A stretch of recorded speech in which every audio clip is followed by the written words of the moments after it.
What is up, you guys? My name is Austin Marks and welcome back to my YouTube channel. So I'm currently a respiratory therapist who's pursuing the physician assistant career path. On my channel I make videos talking about respiratory therapy, respiratory school, and I'm also documenting my journey becoming a PA and what may be required for that. So one of the things that is required for many PA schools is something known as the GRE. This is the graduate record examination. So this test, if you've never taken it before, it's a standardized test. Kind of similar to the, what is it that everyone takes into college? It's the SAT. It's very similar to the SAT. Now, I've never personally taken the SAT, so I can't tell you from experience, but from what I gathered, it's kind of similar.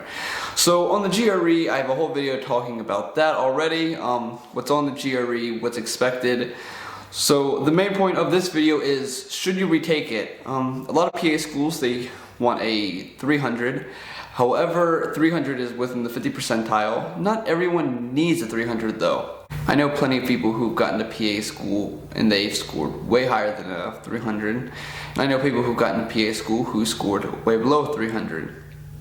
So I took it about a year ago. The first time I took it, I did pretty poorly. I got a 285, I believe. It was really bad. I studied for about a month while working full-time and going to school full-time, and I didn't know what to expect. I didn't really know what to study. I talk about all the materials that I used in the other video. So this time around I used some of those materials, but I did not use all of them. So one thing that I've learned is more is not always better. So for example, I had a lot of GRE books to study from.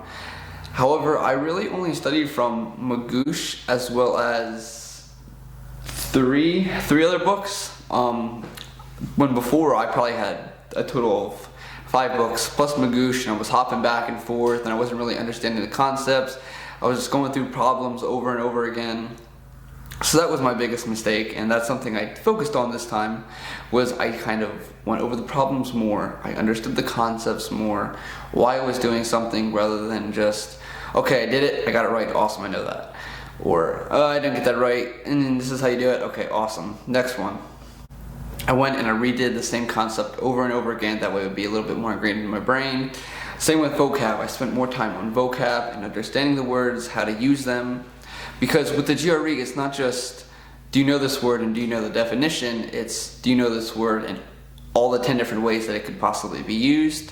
So that was a huge thing with the GRE, was vocab was what I did the worst on.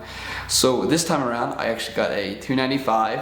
So still below average, I know. However, half the schools I'm applying to don't even require the GRE. And the ones that I am applying to don't have a minimum. So I'm not worried at all. So 295 I'm perfectly happy with. The GRE is $200 and I've already spent $400 on it, plus all my study material. I bought Magoosh twice. So I spent a lot of money on the GRE and I still did poorly, but it's okay, guys. Well, anyway, I bought this book as well. I never even used it. So the 5-pound Manhattan book full of GRE problems.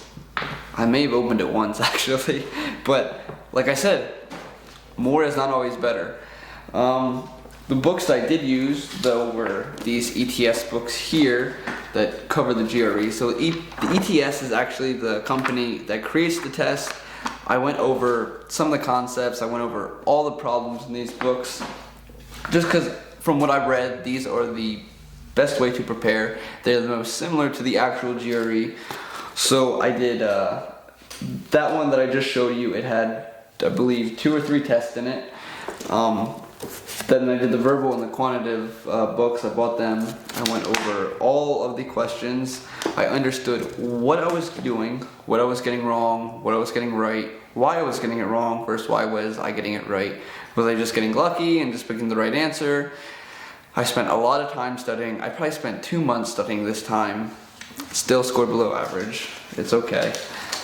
Generalized tests are not my thing. I think I did a lot better on my actual board exam for respiratory school than I did with the GRE. I never took the SAT, like I said.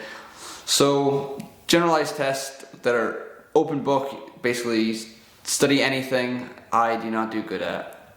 So the last time I would have took it, the GRE, besides last year, would have been back in high school. I had these state tests that I had to take that were basically open book, here's what you got. I like my respiratory boards because I studied for respiratory for 2 years and I knew what was going to be on the test. I bought study material for that, and that helped me out a lot compared to the GRE. I'll talk about exactly what is on the GRE in my other video. I also looked at this book the first time. I don't really remember looking over it too well. It's another Manhattan book. I didn't even touch it the second time. Like I said, more is not always better. So what I did as well the second time was I went over all of the GRE words for the Magoosh app. I think I actually deleted the app. I never wanted to look at it again. But I did focus on the words, different ways you could use them.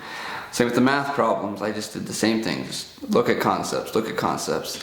So the main title of this video is, should you retake the GRE? I believe that you should take the GRE if you score below a 292 and you plan on applying to a school that requires an average, or it doesn't require, but has an average of around 300, because plenty of people have gotten into PA school with a below average GRE score, and many people have gotten into PA school with an above GRE score. However, PA schools do not look at just your GRE score. They do not look at just one test. They look at you as an applicant overall. That's why a lot of schools don't require it, because the GRE is just a standardized test. You're never going to use any of that information as a PA or in PA school. It's just, in my opinion, another money racket, but that's for a different video.